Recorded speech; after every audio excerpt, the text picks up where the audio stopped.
कोई कहता है कि माँ की बड़ी शान है। यार ये बता कि तुझे पाल करके जवान करने में माँ ने किरदार अदा किया है, इस बाप ने कुछ नहीं किया। अगर गांव देहात का रहने वाला है तो रात को आधी रात के बाद सांपों के ऊपर चल करके अपनी खेती बाड़ी को पाल करके और उसके अंदर से आने वाले अनाज के जरिए से आपकी परवरिश करने वाला कौन है? ये बाप है।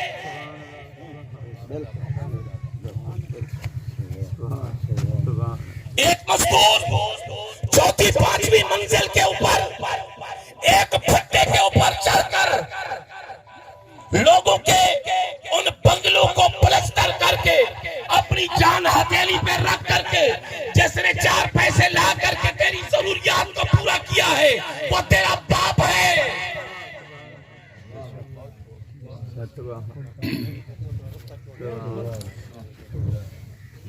यार मुझे बता तो सही, माँ के कदमों के नीचे जन्नत है, इस बाप ने क्या किया है? रात को अगर ये बता के तू बीमार हो जाए, माँ तड़पती है, तो क्या ख्याल है कि बाप एक कोने में जाकर के सो जाता है?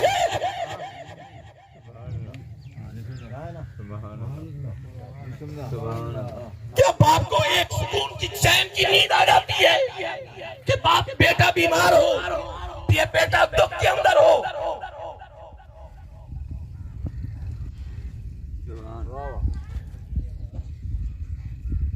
आज औलादे माँ की खिदमत कर रही है तो इस बूढ़े बाप को कोई नहीं पूछता। यार कल तक तो हालत ये थी, बाप के सामने औलादे झुकती भी थी, डरती भी थी।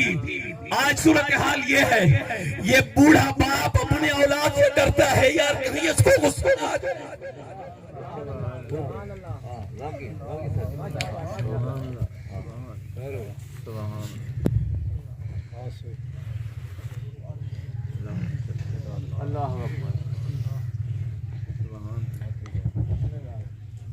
ये बूढ़ा बाप आज अपनी औलाद को कोई बात नहीं बोलता कि यार कहीं ऐसा ना हो कि मेरी औलाद मेरे सामने कुछ बोल ना दे, कहीं ये बेटा नाराज ना हो जाए। जवान बेटा सो रहा है लेकिन बाप को उठाने की इजाजत नहीं।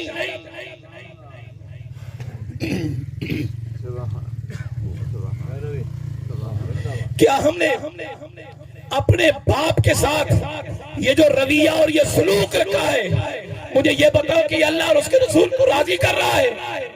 मैं आपको सिर्फ हुजूर सल्लल्लाहु अलैहि वसल्लम की एक हदीस सुनाता हूँ कि हुजूर सल्लल्लाहु अलैहि वसल्लम की बारगाह के अंदर एक सहाबी रसूल जवान आदमी है, हुजूर सल्लल्लाहु अलैहि वसल्लम की बारगाह में हाजिर हुआ।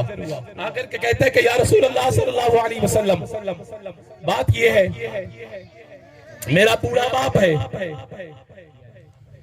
और मेरी सारी कमाई का काफी हिस्सा वो अपने पास रख लेता है। मेरी अपनी जरूरियात है, मेरे बच्चे हैं, मैं उनकी जरूरियात को पूरा नहीं कर सकता। मेरी इजाजत के बगैर वो माल खर्च करता है। हुजूर सल्लल्लाहु अलैहि वसल्लम ने एक सहाबी को भेजा, जाओ जाकर के इसके वालिद को बुला करके लाओ। हुजूर नबी करीम सल्लल्लाहु ताला अलैहि वसल्लम का जब पैगाम पहुंचा तो उस सहाबी, बाप भी सहाबी था, बेटा भी सहाबी है, तो हुजूर सल्लल्लाहु अलैहि वसल्लम का पैगाम पहुंचा कि हुजूर सल्लल्लाहु अलैहि वसल्लम ने आपको बुलाया है। तो उन्होंने पूछा कि मेरे आका सल्लल्लाहु अलैहि वसल्लम ने मुझे क्यों याद किया है खुश नसीबी मेरे आका ने मुझे बुलाया है, लेकिन ये बताओ कि मेरे आका ने मुझे बुलाया क्यों है?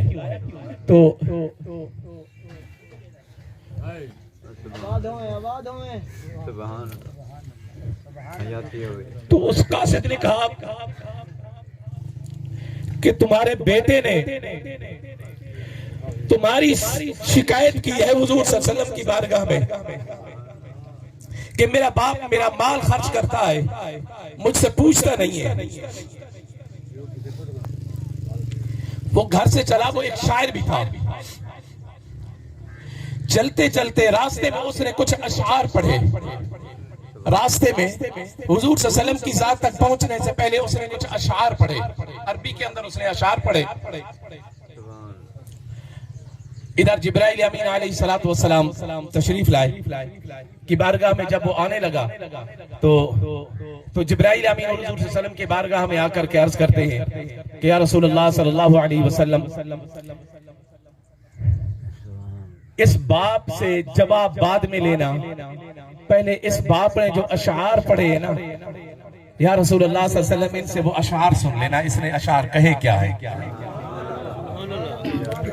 हुजूर नबी करीम सल्लल्लाहु ताला अलैहि वसल्लम की बारगाह के अंदर जब वो हाजिर हुआ तो हुजूर सल्लल्लाहु ताला अलैहि वसल्लम ने फरमाया कि मेरे साहबी, तेरे बेटे ने अपने माल के बारे में खर्च करने के हवाले से शिकायत की है, लेकिन साहबी इसका जवाब देने से पहले मुझे ये बता कि रास्ते में तूने जो अशार कह लिखे हैं ना, वो अशार जरा सुना।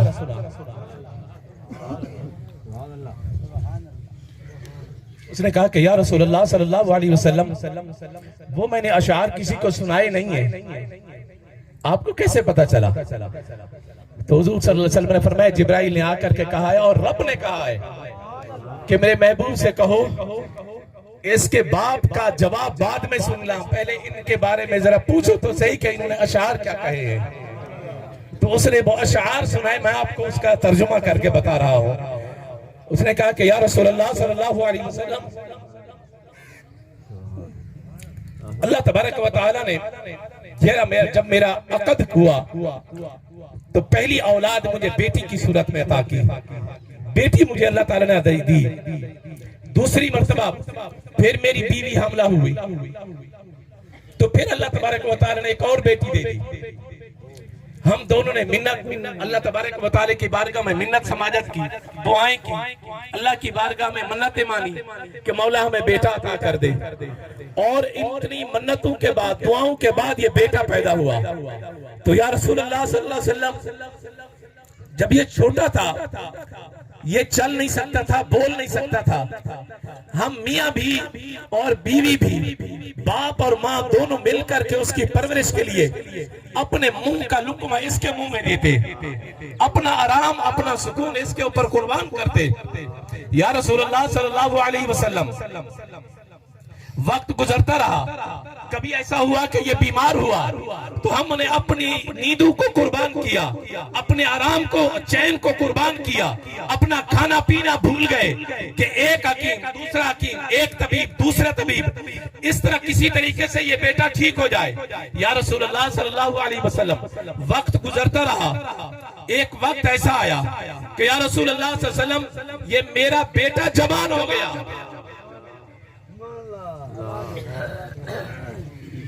वक्त ने करवट बदली, बेटा जवान हो गया और मैं बूढ़ा हो गया। इसकी कमर सीधी हो गई और मेरी कमर झुक गई।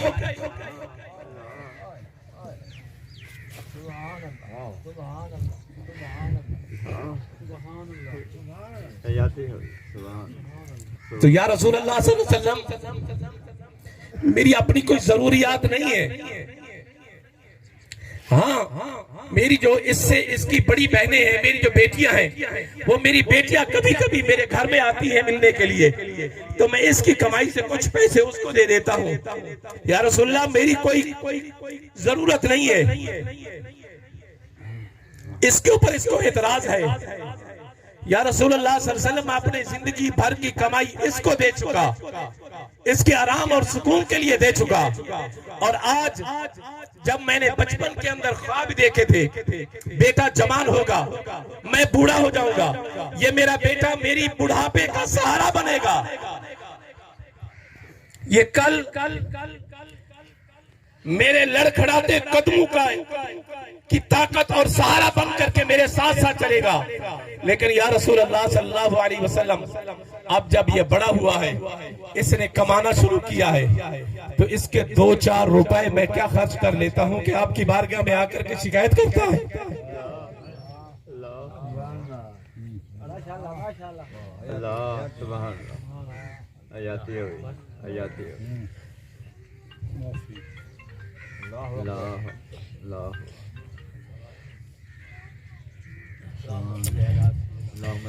तो हुजूर सल्लल्लाहु अलैहि वसल्लम जब ये बात सुन रहे थे, हदीस मुबारका के अल्फाज ये हैं कि हुजूर सल्लल्लाहु अलैहि वसल्लम की आंखों से आंसू निकले तो आपकी दाढ़ी मुबारक को तर कर गए।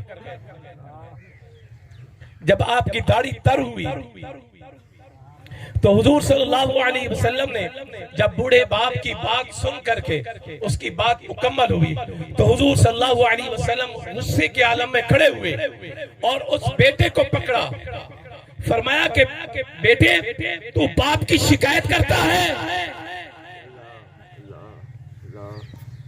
फरमाया कि अंता व मालुका लिअबीका, बेटा तू भी इस बाप का है, तेरा सारा माल भी इस बाप का है। जिस तरह चाहे वो तुझे भी खर्च करे, तेरे माल को भी खर्च करे।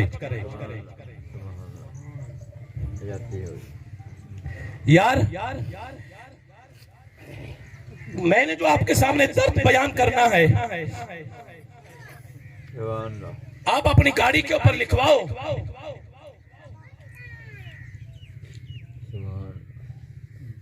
कि ये मेरी माँ की दुआ है। नहीं यार, तेरी माँ की दुआ तो ये है कि तुझे गाड़ी मिली।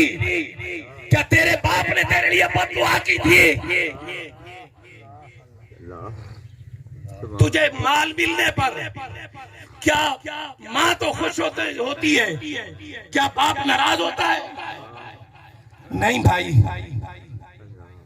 जितनी खुशी माँ को होती है उससे कहीं ज्यादा खुशी बाप को होती है। बेटा जब तरक्की करता है तो लोग देख करके कहते हैं कि फलां शख्स का बाप जा रहा है। मेरे दोस्त, जब तू लिखवाए ना किसी जगह के ऊपर तो सिर्फ ये ना लिखवा कि ये मेरी माँ की दुआ है, लिखवा दे कि ये मेरी माँ और मेरे बाप दोनों की दुआ है, ये मेरे वालिदैन की दुआ है। एक और हाथ जोड़ करके आखिर में गुजारिश, हमारे लोग सादा लोग हैं, सादा से लोग हैं। कोई बड़ा सेठ आ जाए, किसी मौलवी को देख लिया, पीर को देख लिया, हर किसी से कहते फिर रहे कि हजरत आप हमारे लिए दुआ करें। कोई बीमारी हुई, परेशानी हुई, माल में कमी हुई, कारोबार में नुकसान हो गया, कि हजरत मेरे लिए दुआ करें। अरे नहीं, किसी को दुआ के लिए कहने की हाजत नहीं है जरूरत किसी के आगे मिन्नत समाजत करने की।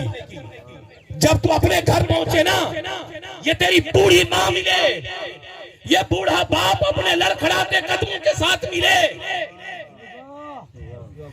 तो इनके कदमों को पकड़ करके कहे कि मेरी माँ मेरा बाप, तू मेरे लिए दुआ कर। अरे कहने की भी जरूरत नहीं है। जब तेरा बाप सारा दिन मेहनत मजदूरी करके शाम को सोने के लिए आए, उसके जिस्म में दर्द हो, उसके पाँव में दर्द हो रहा हो, कभी उसकी टांगे दबा दिया कर, कभी उसके पाँव दबा दिया कर, तुझे वहां से इतनी दुआएं मिलेगी कि सारी दुनिया की दुआएं एक तरफ, तेरे माँ बाप की दुआएं एक तरफ होगी। कभी अपने बाप से दुआ तो ले, बाप को कहता है कि मेरे लिए दुआ कर, नहीं, उसकी खिदमत करके उसके दिल से दुआ निकले। यार ये बता, अपने दोस्त के साथ होटल के ऊपर बैठ करके चाय पीता है, कभी बाप को भी ले गया है? आप बूढ़ा बाप मेरे साथ चल, मैं दोस्तों को तो चाय पिलाता हूँ, आजा तुझे मैं पिलाऊं। होटलों के ऊपर जाकर दोस्तों को तो कढ़ाई गोश्त खिलाता है, कभी बूढ़े बाप का हाथ पकड़ के भी गया है कि आज मैं तुझे कढ़ाई गोश्त होटल पे खिला कर खिलाऊं। दोस्त के हाथ में हाथ डाल करके तो रोड के ऊपर घूमता है, कभी बाप के हाथ में हाथ डाला है?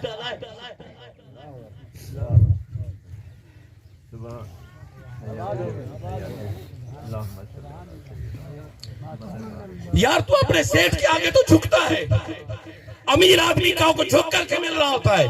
कोई पीर आ जाए, उसके हाथ चूम रहा है, कभी बाप के हाथ भी चूमे है तुमने?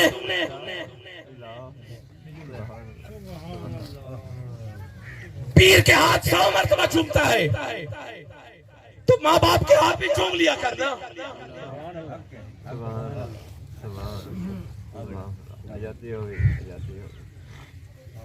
खुदा के लिए यार, हुजूर सल्लल्लाहु अलैहि वसल्लम ने इरशाद फरमाया, ये जब इंसान की दाढ़ी में सफेद बाल आ जाता है,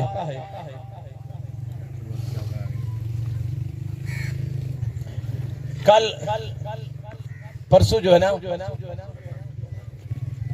बहरहाल ये हमारे बुजुर्ग सफेद रीश वाले हैं। हुजूर सल्लल्लाहु अलैहि वसल्लम ने इरशाद फरमाया, अल्लाह तबारक व तआला जब इनके गाड़ी में सफेद बाल आ जाते हैं तो अल्लाह तबारक व तआला को हया आता है। यार इसकी सफेद दाढ़ी से रब हया करता है और तू बेटा होकर के हया नहीं करता, तू बेटा होकर के धक्के मारता है।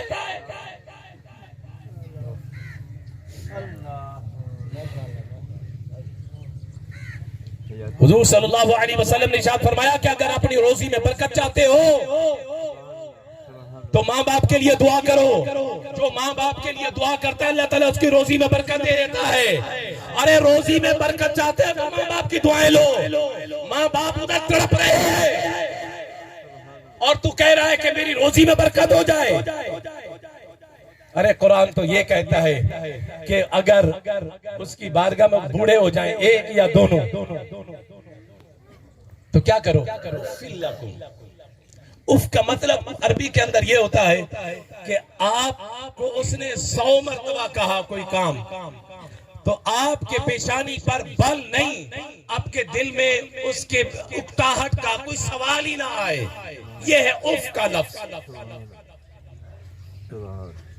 तो फिर याद रखो, अगर माँ बाप को इसी तरह हम सताते रहे तो फिर जहन में रखना कि यह मुकाफात अमल है।